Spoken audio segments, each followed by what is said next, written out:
ಸದನದ ಒಳಗಡೆ ಕೂಡ ಪ್ರತಿಭಟನೆ ಮಾಡಕ್ಕೆ ಪ್ಲಾನ್ ಮಾಡ್ತಾ ಇದ್ದಾರೆ, ಸದನ ನಡೆಯಕ್ಕೆ ಬಿಡ್ತಿಲ್ಲ. ಇಲ್ಲ, ಅವರಿಗೆ ಅದೇ ಹೇಳಿದೆ, ನಾಗೇಂದ್ರ ವಿಷಯದಲ್ಲಿ ಅವರಿಗೆ ಸ್ಪಷ್ಟೀಕರಣ ಸರ್ಕಾರ ಕೊಡಬಾರ್ದು ಅಂತಕ್ಕಂಥ ಅವ್ರ ತಲೆಯಲ್ಲಿದೆ. ನಾನು ವೈಯಕ್ತಿಕವಾಗಿ ನಾಗೇಂದ್ರವನ್ನು ಡಿಫೆಂಡ್ ಮಾಡ್ಕೊಳ್ತಾ ಇಲ್ಲ. ನಾಗೇಂದ್ರ ಅಲಿಗೇಷನ್ಸ್ ಬಂದಾಗ ರಾಜೀನಾಮೆ ಮಾಡಿರ್ತಕ್ಕಂಥ ಜಗತ್ ಜಾಹಿರಿದೆ. ಅದಾದ ನಂತರ ಎಲ್ಲ ಏಜೆನ್ಸಿಗಳು ಇನ್ವೆಸ್ಟಿಗೇಷನ್ ಮಾಡಿದೆ. ಇವತ್ತುವರೆಗೆ ಯಾವುದನ್ನ ಒಂದು ಇನ್ವೆಸ್ಟಿಗೇಷನ್ ಏಜೆನ್ಸಿ ಹಿಂಗೆ ಕರೆಕ್ಟಾಗಿ ಪ್ರೂಫಾಗಿ ತೋರಿಸಿದ ನಾಗೇಂದ್ರ ಈ ರೀತಿ ಲೆಟರ್ ಬರೆದಿದ್ರು, ಈ ಥರ ಅಕೌಂಟಿಗೆ ಟ್ರಾನ್ಸ್ಫರ್ ಮಾಡಂತ ಬರೆದಿರ್ತಕ್ಕಂಥದ್ದು ನನಗೆ ಮಾಹಿತಿ ಇಲ್ಲ.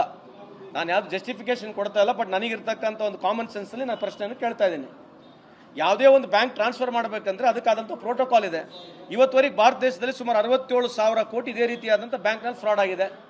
67,000 crores, 67,000 ಕೋಟಿ ನ್ಯಾಷನಲೈಸ್ ಬ್ಯಾಂಕ್ನಲ್ಲಿ ಈ ರೀತಿ ಫ್ರಾಡ್ ಆಗಿದೆ. ಯಾರು ರೆಸ್ಪಾನ್ಸಿಬಲ್ ಮಾಡ್ತೀರಿ ನೀವು? ಫೈನಾನ್ಸ್ ಮಿನಿಸ್ಟ್ರಿಗೆ ಕೇಳ್ತಾರೆ ರಾಜೀನಾಮೆ? ಫೈನಾನ್ಸ್ ಮಿನಿಸ್ಟ್ರಿಗೆ ಕೇಳ್ತಾರೆ ರಾಜೀನಾಮೆ? ಅದಕ್ಕೆ ಕೇಳ್ತಿರ್ತಕ್ಕಂಥದ್ದು ಫ್ರಾಡ್ ಆಗಿರ್ತಕ್ಕಂಥ ಹಂತ ಯಾವುದಿದೆ, ಯಾರು ಮೇನ್ ಫ್ರಾಡ್ ಮಾಡಿದರೆ ಅದ್ರ ಬಗ್ಗೆ ಚರ್ಚೆ ಮಾಡ್ಲಿಕ್ಕೆ ಒಂದು ಅವಕಾಶ ಕೊಡಬೇಕಂಬುದು ಬಿಟ್ಟರೆ ನಾವು ಯಾರಿಗೆ ಬ್ಲೇಮ್ ಗೇಮ್ ಮಾಡ್ತಲ್ಲ, ಯಾರಿಗೆ ಡಿಫೆಂಡ್ ಮಾಡ್ತಾ ಇಲ್ಲ. Still I am very clear. ನನಗಿರ್ತಕ್ಕಂಥ ಸ್ವಲ್ಪ ಬಿಸ್ನೆಸ್ ನಾಲೆಜ್ನಲ್ಲಿ ಈ ರೀತಿಯಾದಂಥ ಟ್ರಾನ್ಸ್ಫರ್ ಆಗಬೇಕಂದ್ರೆ ಬ್ಯಾಂಕ್ನಲ್ಲಿರ್ತಕ್ಕಂಥ ಆಫೀಸರ್ಸ್ಗಳು ಕಲ್ಯೂಡ್ ಆಗ್ಲಾರಂಗೆ, ಇನ್ವಾಲ್ವ್ ಆಗ್ಲಾರಂಗೆ ಮಾಡೋಕ್ಕಾಗಲ್ಲ. ನಾನೊಬ್ಬ ಬೋರ್ಡ್ ಚೇರ್ಮನ್ ಇದ್ದೀನಿ. ಸುಮಾರು ಕನ್ಸ್ಟ್ರಕ್ಷನ್ ಮೂಲ 10,000 ಕೋಟಿ ಇದೆ.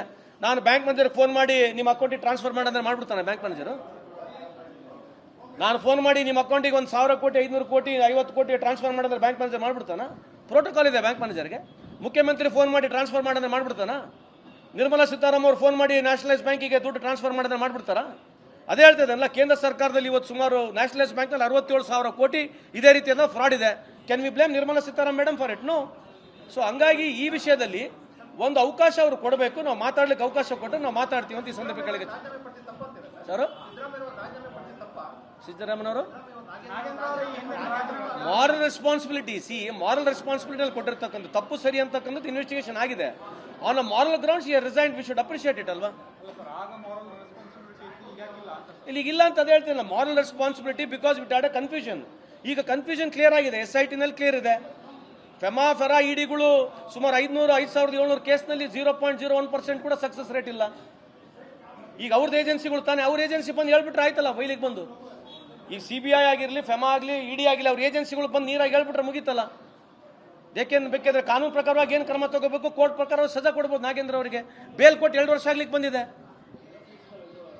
ನಾಗೇಂದ್ರ ಅವ್ರಿಗೆ ಬೇಲ್ ಕೊಟ್ಟು 2 ವರ್ಷ ಆಗಿದೆ ಅಲ್ಲ. ಅದೇ ಹಂಗಂದ್ರಿ 40% ಮಿನಿಸ್ಟರ್ಗಳು ಬೇಲ್ ಮೇಲೆ ಇರೋದು ಕೇಂದ್ರ ಸರ್ಕಾರದಲ್ಲಿ.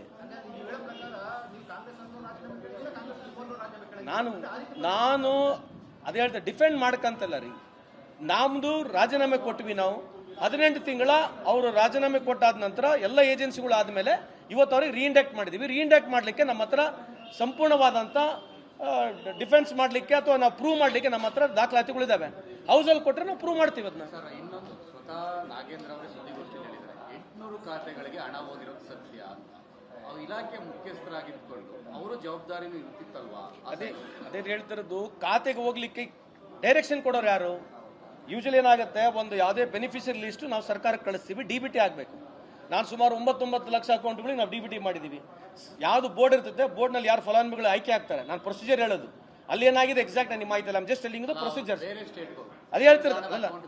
ಅದೇ ಹೇಳ್ತಿರೋದು ನಾವು ನಮ್ಮ ಇಲಾಖೆಯಾದ ನಮ್ಮ ಕರ್ನಾಟಕ ಸರ್ಕಾರದಲ್ಲಿರ್ತಕ್ಕಂಥ ಬೆನಿಫಿಷರಿ ಲಿಸ್ಟ್ಗಳನ್ನ ಕೊಡ್ತೀವಿ. ಬ್ಯಾಂಕ್ ಮ್ಯಾನೇಜರ್ಗೆ ಅಷ್ಟು ಅರಿವು ಬೇಡ.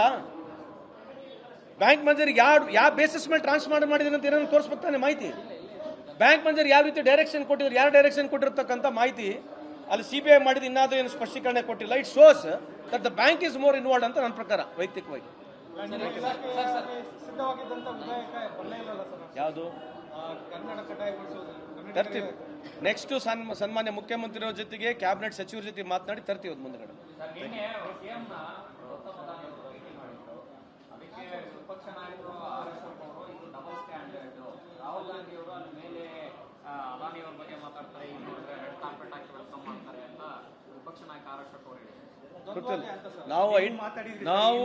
ನಾವು ಖಂಡಿತವಾಗ್ಲಿ ಅದಾನಿ ಅವ್ರಿಗೆ ಏನು ಸಪೋರ್ಟ್ ಆಗಿದೆ ಕೇಂದ್ರ ಸರ್ಕಾರದಿಂದ ಅದ್ರ ವಿರುದ್ಧವಾಗಿ ಅವಾಗೂ ಮಾತಾಡಿ ಇವಾಗೂ ಮಾತಾಡ್ತೀವಿ. ಅದಾನಿ ಅವರಿಗೆ ಸಿಕ್ಕಿರ್ತಕ್ಕಂಥ ಬೆನಿಫಿಟ್ ಈ ದೇಶದಲ್ಲಿ ಮುಂದೆ ಬರ್ತಕ್ಕಂಥ ದಿನಗಳಲ್ಲಿ ಬರ್ದಿಟ್ಟುಗಳೇ ಮೈದಾ ಹಿಟ್ಟು ನಿಮ್ಮ ಮನೆಗೆ ಅವರೇ ಕೊಡ್ತಾರೆ, ಚಕ್ಲಿ ಹಿಟ್ಟು ಅವರೇ ಕೊಡ್ತಾರೆ, ಆ ಲೆವೆಲಿಗೆ ಬರುತ್ತೆ ಇದು. ಯಾಕಂದ್ರೆ ಇಲ್ಲಿವರೆಗೆ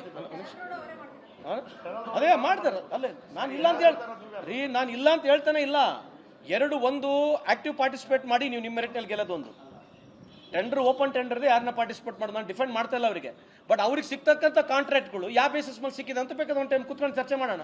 6 ವರ್ಷಕ್ಕೆ ಅಲ್ಲಿ ಒಂದು ನಿಮಿಷ ಮುಗಿಸ್ಬಿಡ್ತೀನಿ ಅಮ್ಮ, ಮುಗಿಸ್ಬಿಡ್ತೀನಿ ಒಂದು ನಿಮಿಷ. ಗ್ಲೋಬಲ್ ಟೆಂಡರ್ನಲ್ಲಿ ಯಾರನ್ನ ಪಾರ್ಟಿಸಿಪೇಟ್ ಮಾಡೋದಮ್ಮ, ಆಯ್ತಾ? ಪ್ರಿಫರೆನ್ಷಿಯಲ್ ಕಾಂಟ್ರಾಕ್ಟ್ಸ್ ಅಂತ ಹೇಳ್ತೀವಿ. ಈಗ ಫಾರ್ ಎಕ್ಸಾಂಪಲ್ ಕೋಲ್ ಬ್ಲಾಕ್ಗಳು, ಅದಾನಿ ಅವ್ರದ್ದು ಏನು ಎಕ್ಸ್ಪರ್ಟೀಸ್ ಇತ್ತು ಕೋಲ್ ಬ್ಲಾಕ್ನಲ್ಲಿ ನಾವು ಕೊಡೋಕೆ ಅವರಿಗೆ? ನಾವು ಅನಿಲ್ ಅಂಬಾನಿ ಅವರಿಗೆ ಮ್ಯಾನುಫ್ಯಾಕ್ಚರಿಂಗ್ ಆಫ್ ಏರ್ಕ್ರಾಫ್ಟ್ ಕೊಟ್ವಿ, ರಫೇಲ್ ಡೀಲ್ನ ಕೊಟ್ವಿ ಅವರಿಗೆ. ಆ ಪುಣ್ಯಾತ್ಮ ಇವತ್ತು ಸೈಕಲ್ ಮಾಡಿದ್ದಿಲ್ಲ. ಯಾವ ಆಧಾರದ ಮೇಲೆ ಕೊಟ್ಟಿವಿ ಅಂತಕ್ಕಂಥದ್ದು ಇಂಪಾರ್ಟೆನ್ಸ್ ಇದೆ. ಅಂದರೆ ಫಾರ್ ಎಕ್ಸಾಂಪಲ್ ಇಫ್ ಅದಾನಿ ಅವರು ಇಲ್ಲಿ ಟನಲ್ ರೋಡ್ನಲ್ಲಿ ಅವರು ಪಾರ್ಟಿಸಿಪೇಟ್ ಮಾಡಿದರೆ ಆ ಟೆಕ್ನಿಕಲ್ ಕ್ವಾಲಿಫಿಕೇಶನ್ ಆ ಕಂಪ್ನಿಗಿದ್ರೆ ಗೆಲ್ತಾರಲ್ಲ ಅವ್ರಿಗೆ ಬಿಟ್ಟಿರ್ತಕ್ಕಂಥದ್ದು.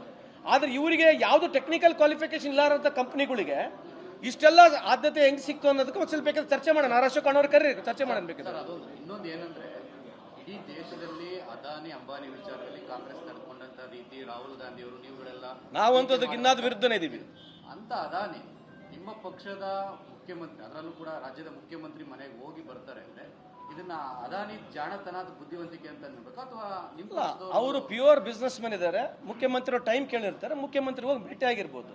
ಆದರೆ ಅದಾನಿ ಅವ್ರಿಗೆ ಇಲ್ಲಿವರೆಗೆ ಡೀಲಿಂಗ್ ಮಾಡಿರ್ತಕ್ಕಂಥದ್ದು, ಈ ದೇಶ ಲೂಟಿ ಮಾಡಿರ್ತಕ್ಕಂಥದ್ದಲ್ಲಿ ಅದಾನಿ ಅವರು ಅಂಬಾನಿ ಅವರು ಮೊದಲೇ ಸ್ಥಾನದಲ್ಲಿದ್ದಾರೆ ಅಂತ ಕೂಡ ಹೇಳಲಿಕ್ಕೆ ಇಚ್ಛೆ ಬಯಸ್ತೇನೆ, ಅದಕ್ಕೆ ಡೌಟ್ ಇಲ್ಲ.